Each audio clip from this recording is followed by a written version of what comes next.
নভেম্বরের মাসের শেষে এসে ফের একবার বঙ্গোপসাগরে চোখ রাঙাচ্ছে নতুন এক ঘূর্ণিঝড়।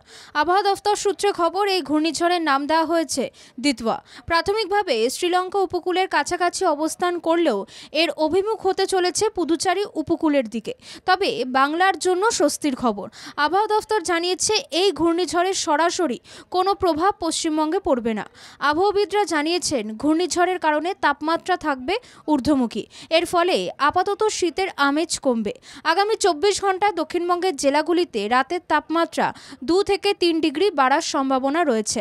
সোমবার থেকে পরবর্তী 3 দিন তাপমাত্রা বিশেষ কোনো হেরফের হবে না। অন্যদিকে হাওয়া অফিসের তরফ থেকে জানানো হয়েছে, পুরীতেও দেখছি গরম পড়ে গেছে। দুদিন আগে ঠান্ডা ছিল। যেহেতু সমুদ্র লাগোয়া অঞ্চল, ন্যাচারালি পুরীর ওয়েদারও গরম আছে, এসি চালাতে হচ্ছে। আর কলকাতাতেও এখন দুদিন হলো গরম পড়েছে, কারণ আমি আগেই বলেছিলাম যে এই যে নিম্নচাপের যে বিভিন্ন জায়গায় যে আছে, যদিও আমাদের এখানে সাইক্লোনের বিপদ বা বৃষ্টির বিপদ এগুলো কিছু নেই, অতিবৃষ্টি বা কোনো রকমই বৃষ্টি নেই, ওয়েদার ভালো থাকবে। তবে এই যে নাতিশীতোষ্ণ আবহাওয়া, এটা আরো 3-4 দিন থাকবে, তারপর যাকে শীত পড়বে, মানে 15ই ডিসেম্বরের পর থেকে ঠিক মতো শীতটা পড়বে। তবে বৃষ্টির কোনো চিন্তা নেই, ঘূর্ণিঝড় বা এরকম দুর্যোগের কোনো চিন্তা নেই, আবহাওয়া ভালো থাকবে। আগামী শুক্রবার কলকাতার সর্বনিম্ন তাপমাত্রা 15 ডিগ্রির ঘরে নামতে পারে। পশ্চিমের জেলাগুলিতে সর্বনিম্ন তাপমাত্রা থাকতে পারে 11 ডিগ্রি সেলসিয়াসের ঘরে।